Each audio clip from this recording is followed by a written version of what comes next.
ఎందుకు విభజించి చూపించాలి అంటే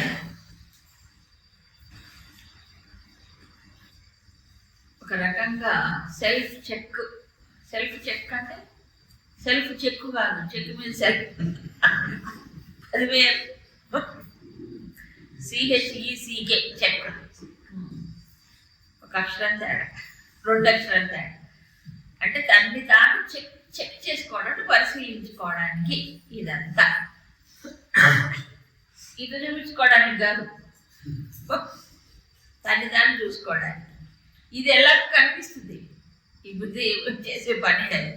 కానీ బిజీగా ఉన్నప్పుడు దేంట్లో బిజీ, దాన్ని దాన్ని చూసుకోవడంలో బిజీ అయినప్పుడు అది తగ్గిపోతుంది. ఏది ఇది తగ్గిపోతుంది కదా. అది అందుకు ఇది చాలా అవసరం కూడా. ఎందుకంటే చాలా వరకు గురుదేవులు చాలా చక్కగా చెప్తారు వ్యాఖ్యానాల్లో. ఈ వేదాంతం అని చెప్పి వేదాంతులకి అసలు ఈ మోరల్ వాల్యూస్ గురించినటువంటి పట్టింపే ఉండదు, అవగాహన ఉండదు. పుట్టి గాలిలో వేదాంతం చెప్తారు, ప్రాక్టికల్గా ఉండరు అని ఒక విమర్శ అప్పుడే ఉందండి. మరి గురుదేవులు చెప్పారంటే ఆ కాలం నుంచి ఉన్నట్టేగా. కాబట్టి వేదాంతం అంటే అదేదో అతీతమైనటువంటి విషయం చెప్తుంది, అసలు ఇక్కడ ఈ జీవిత వ్యవహారం కాదు అన్నాడు. కానీ ఇప్పుడు కృష్ణుడు చెప్పిన దాన్ని చూస్తే ఈ మోరల్ వాల్యూ, ఎథికల్ వాల్యూస్ ఏవైతే ఉన్నాయో, అంటే మానవుడు ఏమంటారు దాన్ని, ఒక నియమబద్ధమైన జీవితం, ఒక నీతి నియమం అంటారు చూసారా, అవి ప్రతి మానవుడికి అవసరమే. ఇవి ప్రయత్నం చేయకుండా, వీటిని అభ్యాసం చేయకుండా వేదాంత ద్వారం దగ్గర కూడా వెళ్ళలేము. ద్వారం అంటే తెలుసుగా, ఎంట్రన్స్ లో కూడా పోలేదంట, ఇంకా లోపలికి వెళ్ళేది ఎప్పుడు. సో నిజంగా ఆలోచిస్తే ఫిట్నెస్ అంటే ఒక యోగ్యత, ఒక అర్హత, పరమాత్మకు సంబంధించిన సాధన చేయడానికి ఈ వేదాంత తత్వాన్ని ఆకళింపు చేసుకోవడానికి కూడా అవసరం. అది ఓ పట్టాన పడుతుందా, ఎంత విన్నా ఎంత చదివిన లోపల దిగాలి కదా, అప్పుడు డైజెస్ట్ అవ్వాలి కదా, ఇవి ఉంటేనే అవుతుంది. అందుకు ఇవి చివరిలో పెట్టారు, ఇవి అన్ఇంపార్టెంట్ అవ్వకూడదు. ఇది చాలా ముఖ్యం కాబట్టి తీరిగ్గా లాస్ట్లో చెప్తున్నాడు కృష్ణుడు కదా. అప్పుడు చెప్పడానికి టైం లేదు ఇంతకుముందు, అందుకని ఒక్కొక్క విషయాన్ని బాగా విశ్లేషించి మరీ చెప్తున్నారు. అవునా. దీని గురుదేవులు దైవీ ఆసురీ గురించి ఎంత బాగా ఇంటర్ప్రెట్ చేస్తారంటే, దైవీ గుణాలు ఏంటి, ఆసురీ గుణాలు ఏంటి అంటే, పరమాత్మ క్షేత్రజ్ఞుడుగా అందరిలో ఒకడేగా, క్షేత్రజ్ఞుడు ఒకడేగా. అన్ని క్షేత్రాల్లో మార్పులు. ఈ క్షేత్రాల్లో మార్పులు ఎందుకు వస్తున్నాయి అనంటే, క్షేత్రంలో ఏమున్న శరీరం ఉంది, ఇంద్రియాలు ఉన్నాయి, మనసు ఉంది, అన్ని క్షేత్రంలోనే ఉన్నాయి. ఇప్పుడు చక్కగా క్రమశిక్షణతో మలచబడినటువంటి క్షేత్రంలో నుంచి వ్యక్తమైతే దైవీ గుణాలు వస్తాయి. ఈ క్షేత్రం క్రమశిక్షణ లేకుండా, దానికి ఒక తర్ఫీదు లేకుండా, శిక్షణ లేకుండా ఇష్టం వచ్చినట్టు వదిలేశారనుకోండి, అదే క్షేత్రంలో ఈ పరమాత్మ ఏమవుతుంది, ఈ చైతన్యం ఏమవుతుంది, ఆశ్రయ గుణాలుగా వ్యక్తమవుతుంది. అంతే. Well attuned equipment. ఒక టీవీ కానీ, రేడియో కానీ, ఇంకోటి కానీ ఉందనుకోండి, దాన్ని చక్కగా ట్యూన్ చేసుకుంటే ఏమవుతుంది, మనకు ఆ ప్రోగ్రామ్ కానీ ఏదైనా చక్కగా వినిపిస్తుంది, కనిపిస్తుంది. ఈ అచీవ్మెంట్ సరిగ్గా లేదనుకోండి, అప్పుడు ఏమవుతుంది, అంత కదిలితే డిస్టర్బ్డ్గా ఉంటుంది. అవునా కాదా? సేమ్ పరమాత్మ ఒకడే, అందరిలో ఒకడే, ఏం సందేహమేమి లేదు. మరి అయితే కొంతమందిలో పరమాత్మ అసలు వ్యక్తమే కాదు. 13 అధ్యాయంలో చెప్పలే, ఉపద్రష్ట, అనుమంత, భక్త, భోక్త, మహేశ్వర, ఈ దేహంలోనే ఉన్నాడు పరమాత్మ. కానీ కొంతమందిలో ఉపద్రష్ట అంటే ఏం పట్టించుకోడు, సాక్షిగా ఉంటాడు. ఎందుకు వీడేం ప్రయత్నం చేయట్లా, ప్రయత్నమే లేదు, సమస్య ప్రయత్నం చేయలేడు. దేవుడు మాత్రం ఏం చేస్తాడు, అట్లే ఉంటాడు, ఆయన మన గమ్ముని ఉంటాడు. కాస్త ప్రయత్నం చేసి తను చూసుకుని ఇవన్నీ అనుమంత ఏమన్నా చదువుకుని అట్లాగా. కాబట్టి బాగా శిక్షణ పొందినటువంటి క్షేత్రములు పరమాత్మ తన గుణములు, పరమాత్మ గుణములు వ్యక్తమవుతాయి. ఇవన్నీ ఎవరివి? దైవీ గుణములు అంటే భగవంతుడికి సంబంధించిన గుణాలు ఇవన్నీ. సో పరమాత్మ వ్యక్తం కావాలంటే దీనికి సిద్ధంగా ఉండద్దా క్షేత్రం? ఏమంటే ఎవరైనా దున్నకనే విత్తనాలు వేస్తారా? దున్నక వేసిన విత్తనాలు ఏమవుతాయి? కొయ్యని పంటని ఇస్తాయి, కోసుకోలేని పంటని ఇస్తాయి. దున్నిన క్షేత్రం అయితే మంచి పంటని ఇస్తాయి. ఈ క్షేత్రాన్ని శుద్ధం చేసుకోవాలి, అక్కర్లేదు, చేసుకోవాలిగా.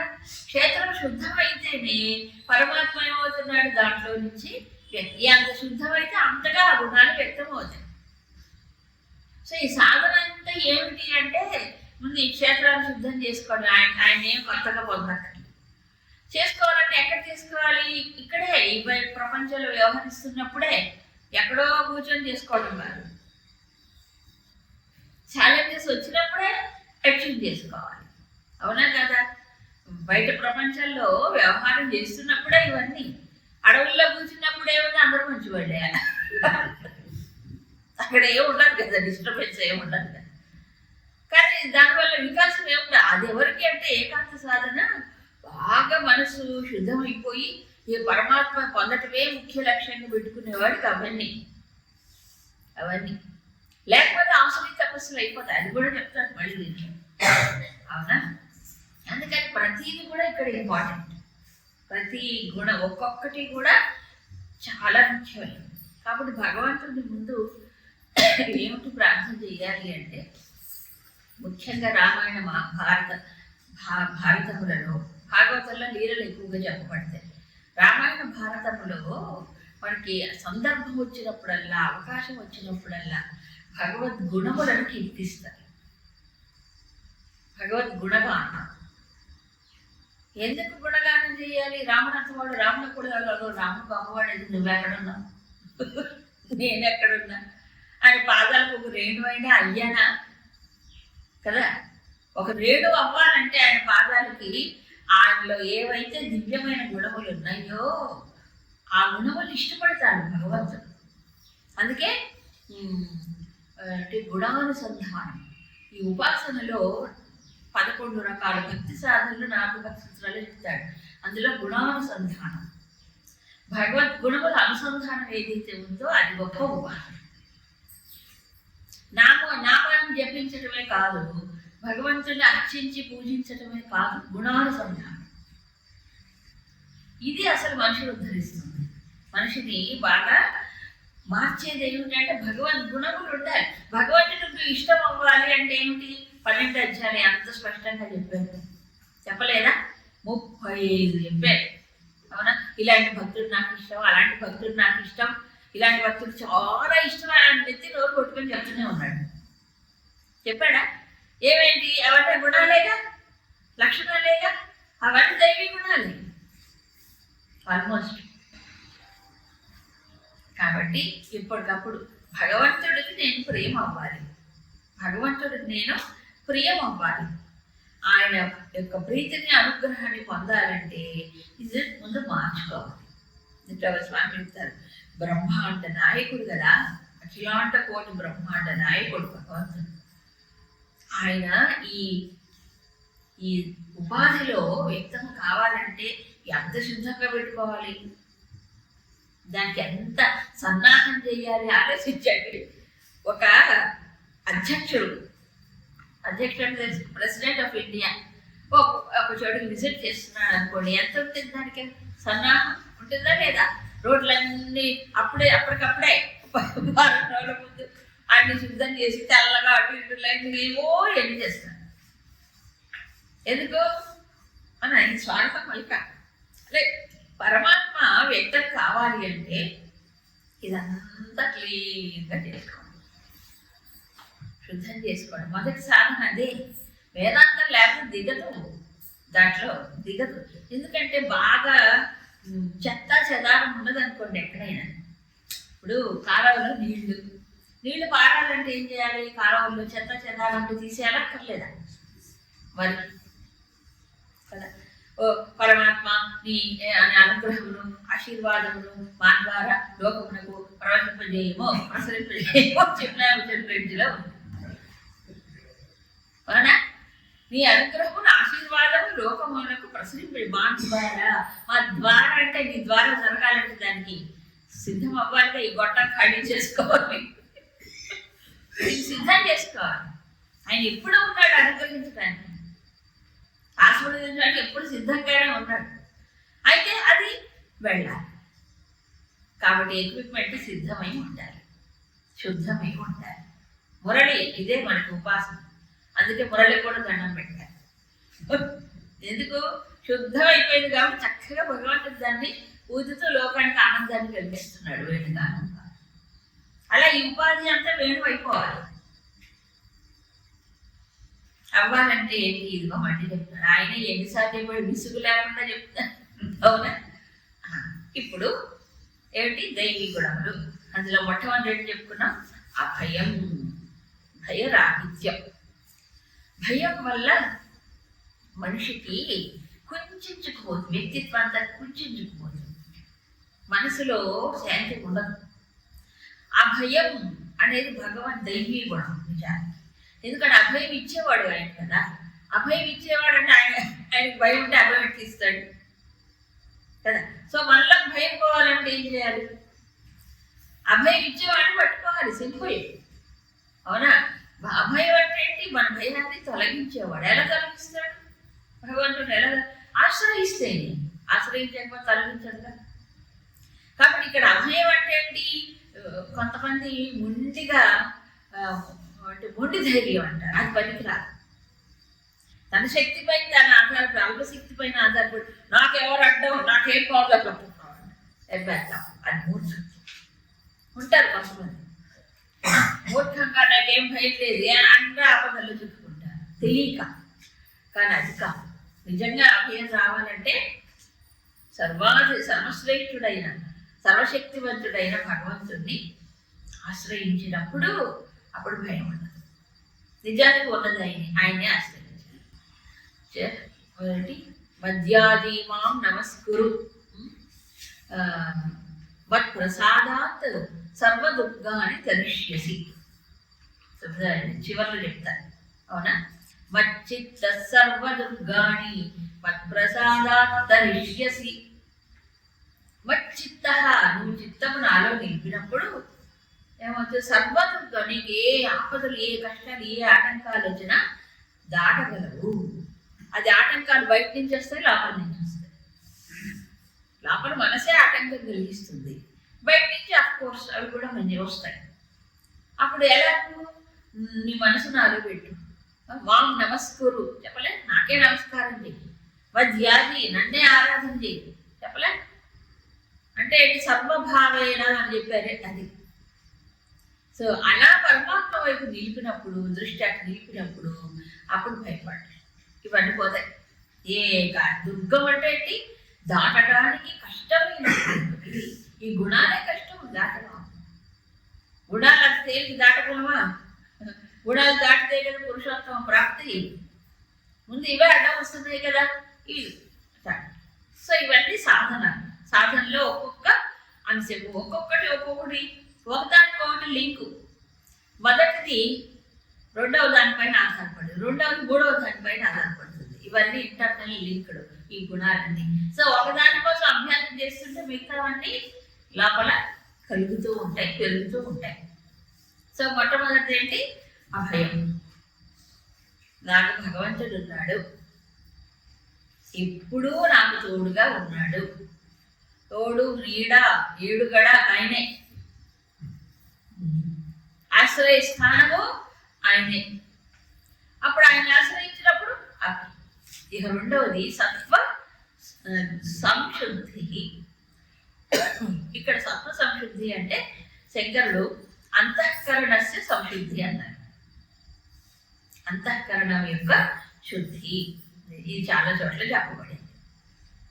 అంతఃకరణ శుద్ధి అంటే ఏమిటట? శుద్ధ భావముతో వ్యవహరించడం. వ్యవహారము చేసేటప్పుడు ప్రపంచంలో శుద్ధ భావంతో చేస్తుంది. శుద్ధ భావన అంటే ఏంటి? ఒకటి రెండు చెప్పారు. పరవంచన మాయా అనుతాది పరివర్జనం. తెలుసు మనకి. అంటే ఇతరులను వంచడము, తర్వాత అబద్ధాలు చెప్పడము, మోసం చేయటము, ఇలాంటివి ఏమీ లేకుండా వ్యవహరించడం, ఇది శుద్ధ భావం.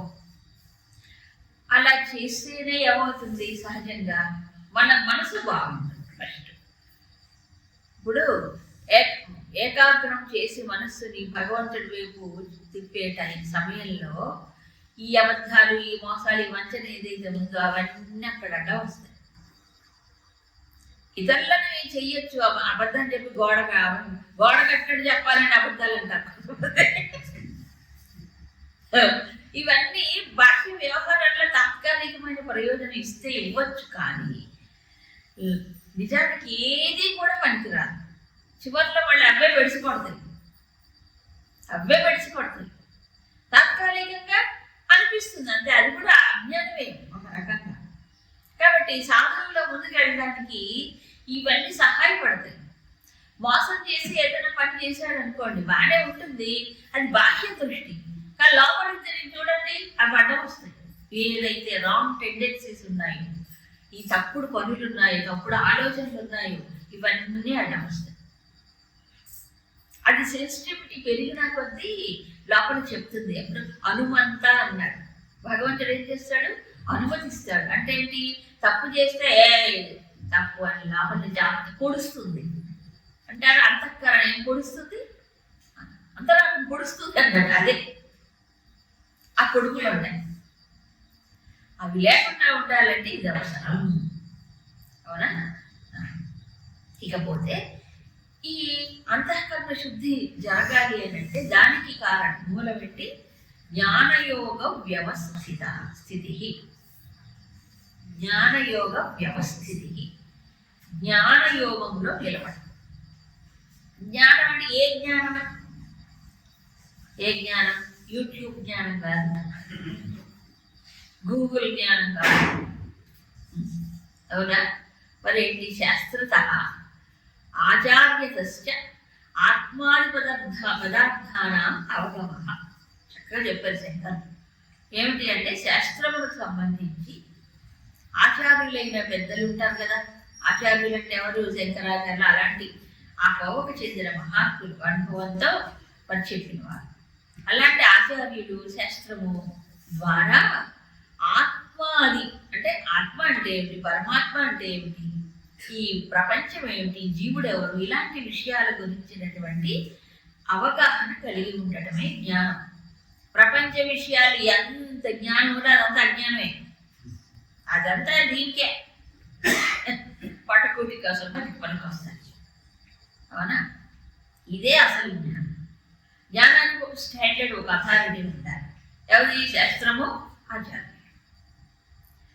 దాన్ని అవగాహన చేసుకోవాలి. ఏంటి?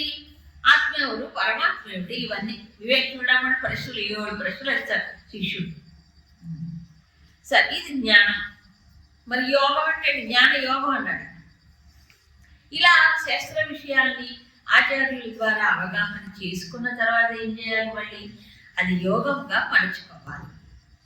అంటే ఏం చేయాలి?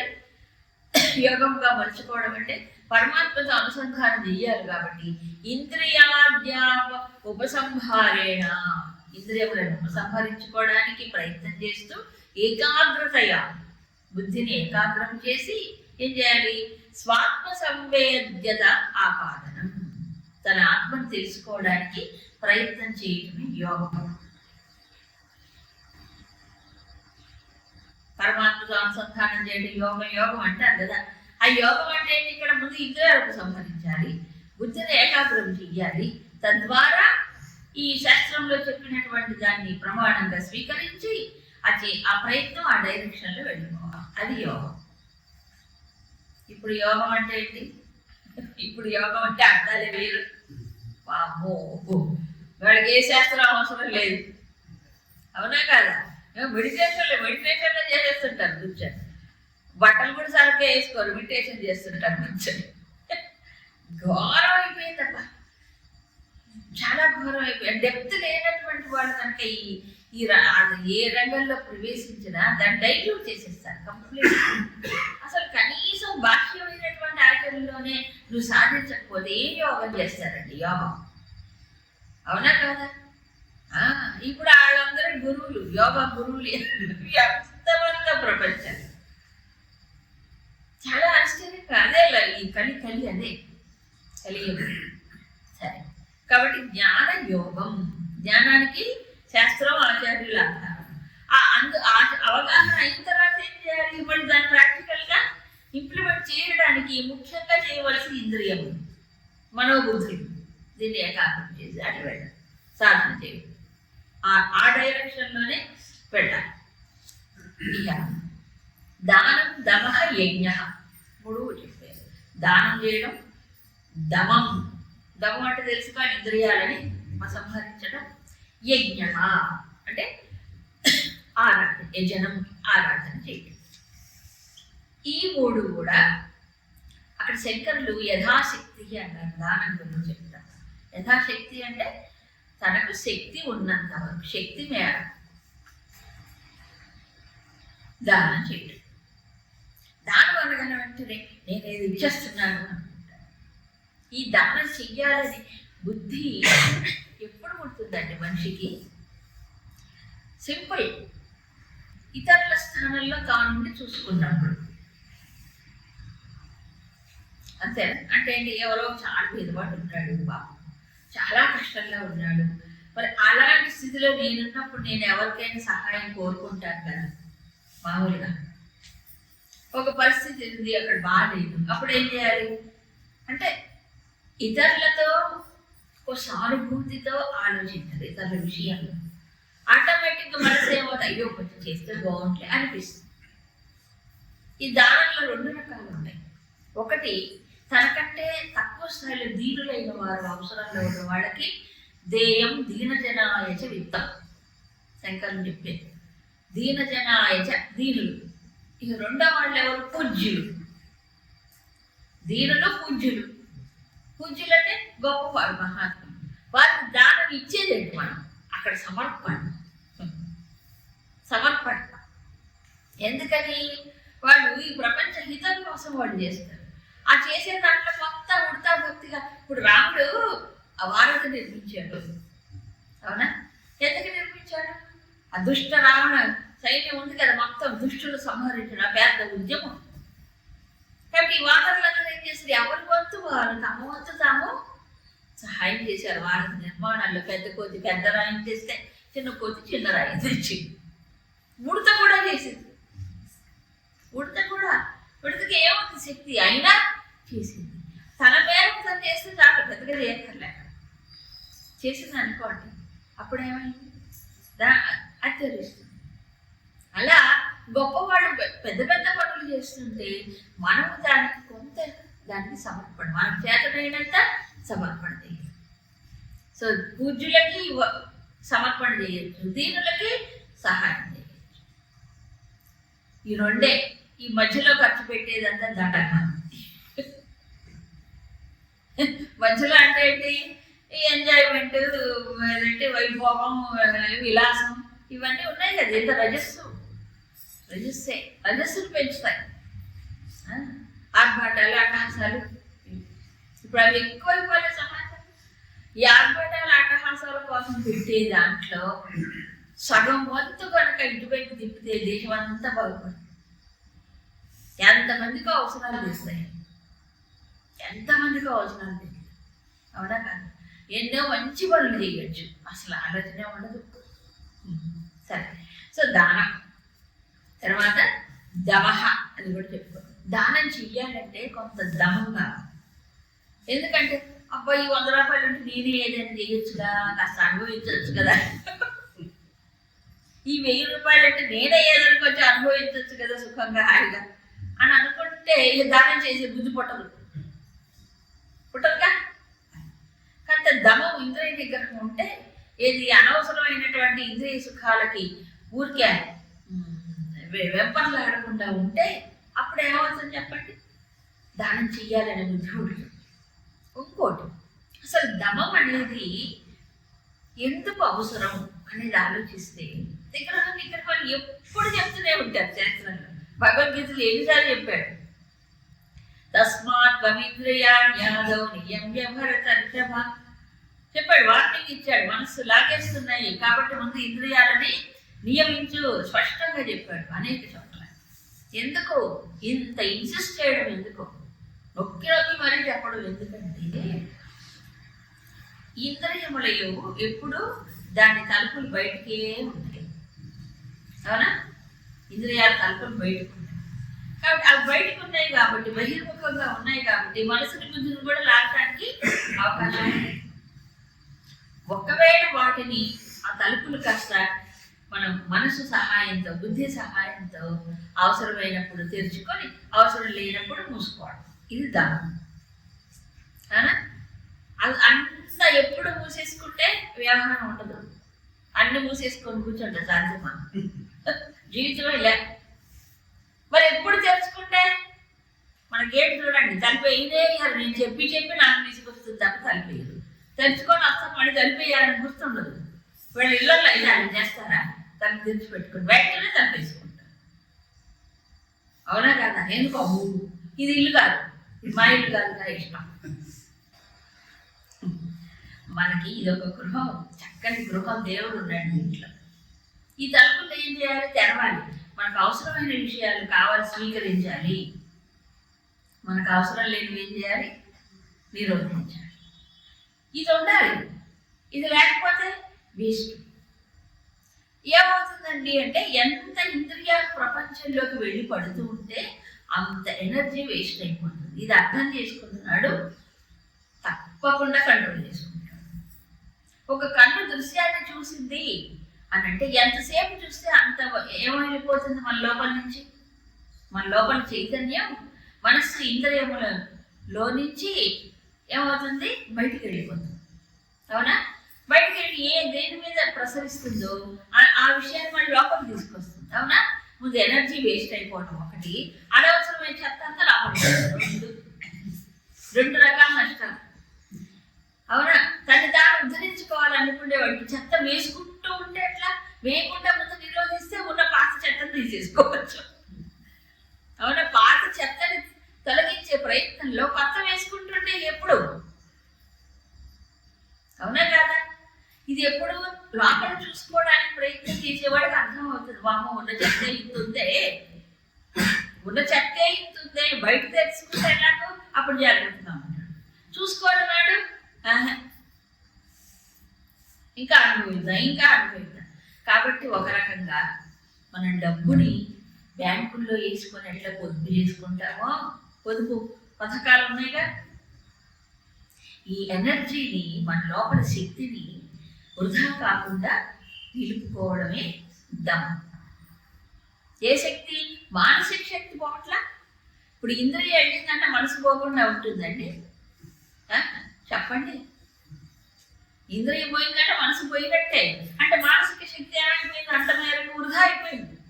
ఇప్పుడు ఇలా వృధా చేసుకుంటూ దేవుడి దగ్గర కూర్చొని జపం చేయాలి, లేకపోతే పారాయణం చేయాలి, అధ్యయనం చేయాలంటే ఈ శక్తి సరిపోదు అక్కడ. అందుకే ఏకాగ్రత ఉండదు. ఎందుకు? చంచలత్వం అలవాటు అయిపోయింది కదా ఎప్పుడు. కాబట్టి అనవసరమైనవే చూస్తుంది కానీ అవసరమైనది చూడదు. క్షణక్షణం ఎంత వేగంగా వెళ్ళిపోతుంది చూడండి, ఎంత వేగంగా వెళ్ళిపోతుంది, తెలియకుండా వెళ్ళిపోతుంది. అవునా కదా? కాబట్టి దమం ఎందుకు అభ్యాసం చేయాలి?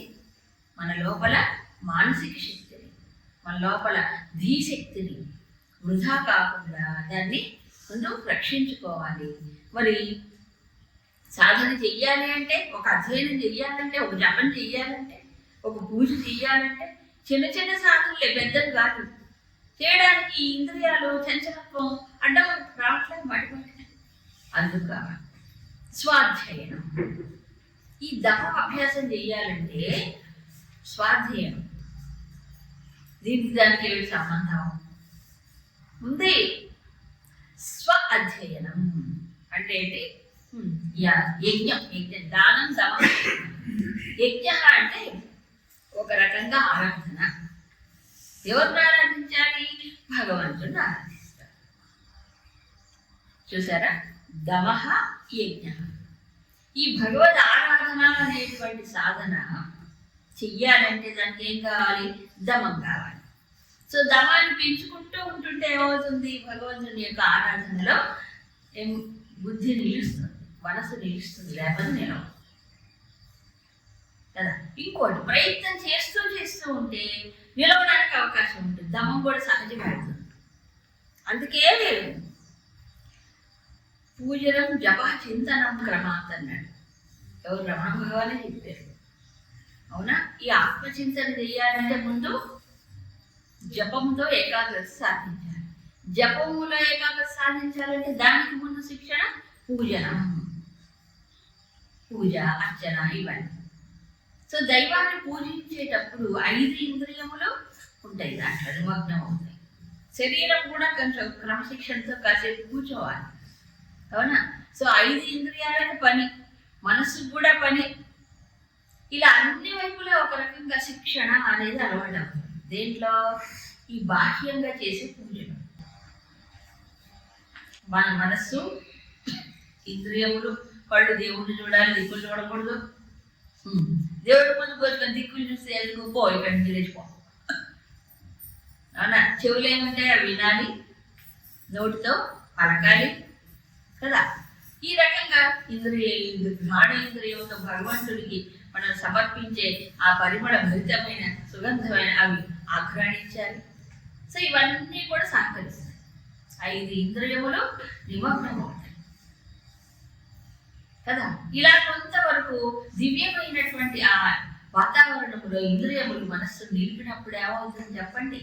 దమం వస్తుంది. ప్రయత్నం చేయగా చేయి. అందుకే ఈ వాతావరణం కావాలి. ఏది? యజ్ఞం. యజ్ఞం అంటే ఆరాధన. అది హోమం కావచ్చు, వ్రతం కావచ్చు, ఇంకేదైనా కావచ్చు, చెయ్యాలి. ఈ తర్వాత స్వాధ్యయనం. స్వాధ్యయనం అంటే ఏంటి?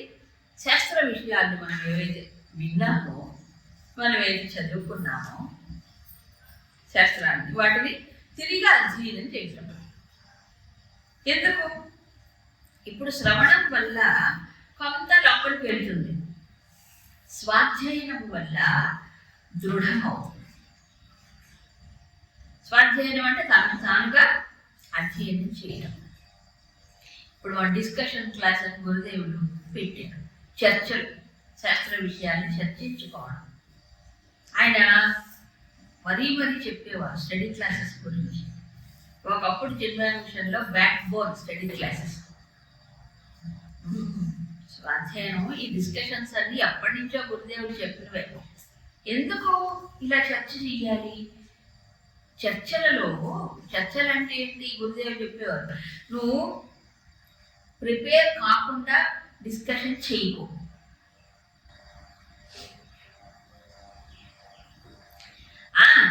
చదవకుండా వచ్చి ఏదేదో పిచ్చిగా మాట్లాడితే అర్థం పర్థం లేకుండా. అవునా కదా? శాస్త్రం విన్న తర్వాత ఏం చేయాలి? మళ్ళీ అధ్యయనం చెయ్యాలి. తాను చేస్తున్నప్పుడే మళ్ళీ ఇతరులు కూడా అధ్యయనం చేసుకుంటారు. వాళ్ళ భావము, తన భావము, తన అనుభవము ఇవన్నీ జోడించుకొని ఇంకా స్పష్టత పెరుగుతుంది. అందుకు ఇవన్నీ. ఇంకొకటి, తన బుద్ధికి శిక్షణ ఎప్పుడు చెవిలో వేసుకోని. ఇప్పుడు ఏమందంటే ఈ రోజుల్లో ఈజీగా చెవిలో పెట్టుకొని వెళ్ళాం అంతే తప్ప ఒళ్ళు వచ్చి కూర్చొని బుద్ధిని అక్కడ నిలిపి చదవాలంటే అస్సలు బుద్ధి పుట్టదు. చదవటమే లేదు. ఇప్పుడు తగ్గిపోయింది బాగా. పుస్తకాలు చదవడం తగ్గిపోయింది. ఎందుకు? చదివితే కదండి బుద్ధి వెళ్ళేది లోపలికి. చదువు అంటే ఏంటంటే ఉద్యోగం సంపాదించే వరకే చదువు. ఆటం పుస్తకాలని పెట్టి అట్లా అయిపోయింది రోజు. పూర్వం అలా కాదు. అవునా కదా? వయసు వచ్చిన తర్వాత ఏం చేసేవాళ్ళు? రామాయణము, భారతము, భాగవతం ఏదో ఒకటి, కనీసం ఉపనిషత్తులు కాబట్టి చదువుకుంటేవారు. ఆ స్వాధ్యాయం ఉన్నన్ని రోజులు సమాజం బాగుందండి. ఎప్పుడైతే ఈ స్వాధ్యాయం పోయిందో మొత్తం భ్రష్టం అయిపోయింది. ఎక్కడ పుస్తకాలు ఉన్నా వెళ్ళాలి. ఇప్పుడు ఒకవేళ అథవా పెద్దలు వచ్చి పుస్తకాలు ఉన్నా లైబ్రరీకి ఇచ్చేస్తున్నారు. ఎందుకంటే మా ఇంట్లో చదివే వాళ్ళు ఎవరు లేదు. నువ్వు ఉన్నా చదువుకోవచ్చు కదా.